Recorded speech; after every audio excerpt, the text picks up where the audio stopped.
we conclude the celebrations of Diwali, we are just back to the museum and right now I'm standing in the beautiful Tanjore Gallery. While I was going through our painting collection, I came across a few more interesting and beautifully illustrated paintings that show us the celebrations that we just had. So why don't we have a look at a few of them? Diwali festivities usually last for 5 days and are celebrated during the Hindu luni-solar month of Kartik.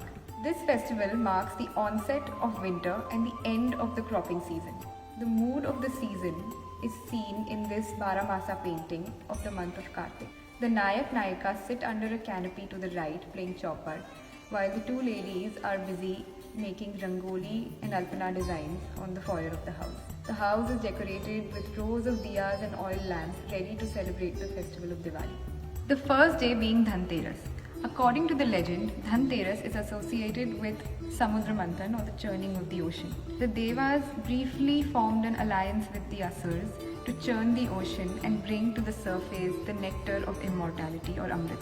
As we see in this Mughal era painting, Devas and Asuras laboriously churn the ocean using Vasuki, the snake god, as a rope. A number of things emerge from the depths of the ocean, including goddess Lakshmi and Dhanvantri, with a pot of Amrit. In the ritual alongside Dhanvantri, the god of health in Ayurveda, Lakshmi, the goddess of wealth, also takes center stage. On the night of Dhanteras, lights are set out in the form of diyas, which are placed in front of the doorways of homes as an offering to Yam, the lord of death, to avert any untimely demise. This is a beautifully bare Pahari painting showing you 3 oil lamps lit under an empty wall niche. In this meditative painting, the architectural details and patterns framing the central image help you differentiate between the chaos of the outside and the peace within the monochromatic interiors. The second day of Diwali is also known as Narak Chaturdasi or Kali Chaudas. The legend behind this day is associated with the demon king Narkasur, who was slain by Lord Krishna and his wife Satyabhama. This is a Kangra style sketch showing Krishna in battle with Narkasur. We see the confident line work and composition that highlights the main character of the story, Krishna. The day is celebrated by early morning rituals including Abhyang Snan, a holy bath, taken before sunrise. The third day is the celebration of Diwali, which falls on Amavasya or a new moon night. On this day, goddesses Lakshmi and Saraswati are prayed to, along with Ganesh and Kuber, the divine treasurer. In Western India, the festival also marks the start of the new year, and it is the start of the financial year for many trading communities as well. This Tanjavur painting of 4-armed Gajalakshmi shows her seated on a golden throne flanked by 2 white elephants. She holds lotuses in her upper hands and has her lower left hand in Varada Mudra, the giving gesture, and the right hand in Abhaya Mudra, the gesture of fearlessness.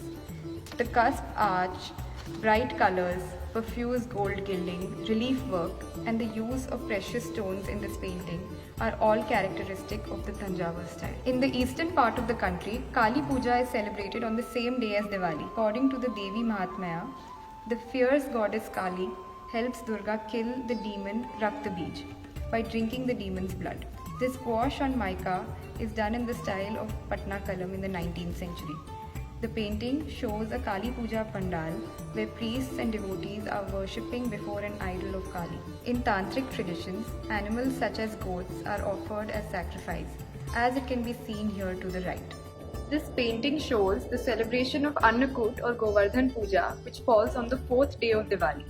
On this day, a large variety of food is prepared and offered to the deity.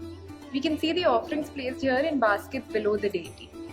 Typically, 56 food items or Chappan Bhog is prepared and offered. This day commemorates the lifting of Mount Govardhan by Krishna to protect the people of Braj from an unending storm. The main deity in this painting is Srinathji, a form of Krishna who has his left hand raised to symbolize the holding of Mount Govardhan. On either side of the deity, a pearl embroidered pichwai decorates the background. The Nathdwara school of painting flourished and developed mostly through the influences of neighboring schools such as Mewar and Kishangarh. Miniatures like these were most likely intended to be taken as keepsakes by worshippers.